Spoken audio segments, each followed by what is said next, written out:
ngadari basi pamusoro amai yanguva yekuti tigweda rezvepamutemo tichingamidza chakamira maoko kusvika kwavaita setsika dzedu dzechivanhu tafundirai vana baba tiuchire kaviri mumashure mangu tiuchire vana maitidza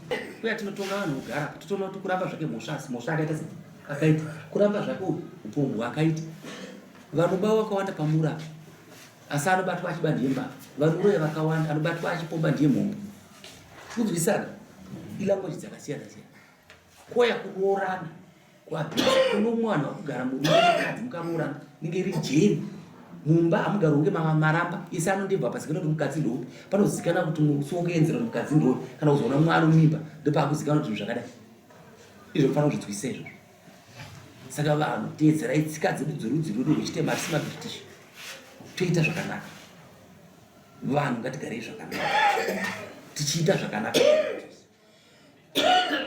tiwirana ndipei nyaya yatoni nokukumbidza ndinoda pfuma yangu pashi musoro pepfuma yangu ndinoda kuti achenere mwana wangu andipedai okay mwana wako uya kuenda kuvechipa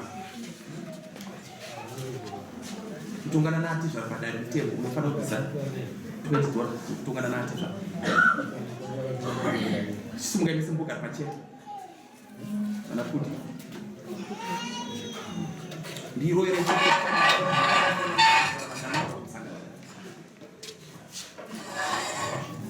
mubvunze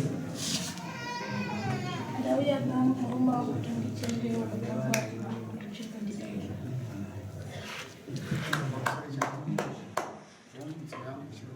hanzi mama ndisiri kudai chikundinetsa pamurume wangu iye ari kundida kwezvozvo ndane 6 months akauya musi wekutanga akati ndauya tezvaro kuone dhimuri yako yasvika iri abadzokera ndichadzoka mushi abazotini vazopa zuva ndichadzoka musi wakati abadzoka adzoka akasvikira baba mumba abataranya yake yakamira somba muna akati bamagona matira mureko kanzi ana mutira mureko yakona atezvaro tikasiyana hengu kokana muchidaro mukechi iwe uri kuti kudii naye ari kunyepa iwe uri kuti kudii parudo uri kuti kudii iwe kana uchimuda kaenda ikamesi atisi kuirana iye akutolikadza kusandida une kumafakira ati mama andikumba kunyepa chenga mbiri wainda kuti kunyepa saka iwe kana uchiziva chokwadi chako yokuti haasi kukuda kana kuti iwe uri kuva hausi kumuda mupe shereni zvinokwanisika eita tora ushereni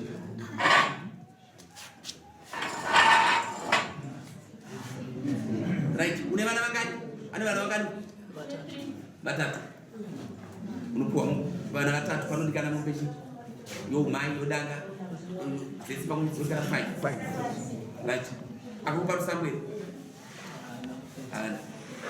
right tinokupa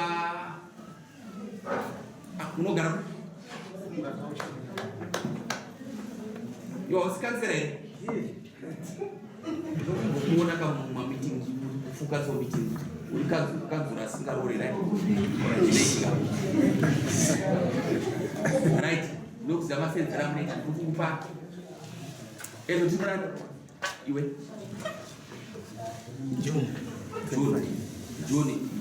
June atopera nditi July ndoda kudzimbisa sakansera ndoda kukupa June July August September mid end of September we're going to make 3 part one time wazvinzwa iwe tende chakei mupe shere omareka akainotenda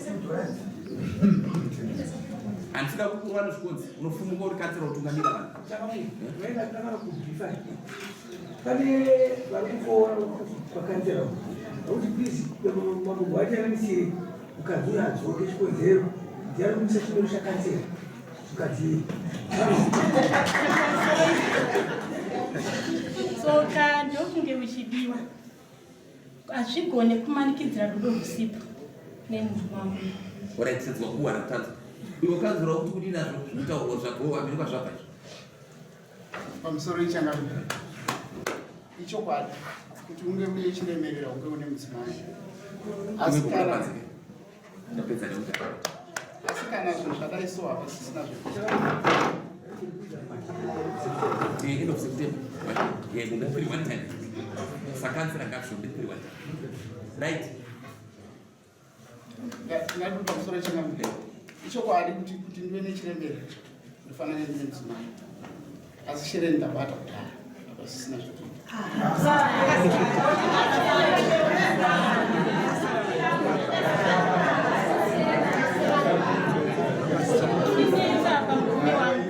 Ndichimira kuti pa 6 months dzese angachimira kuti piredari azoya kugara pamukwendo muda pasina kuya kuna angachiludza kuti ari kundi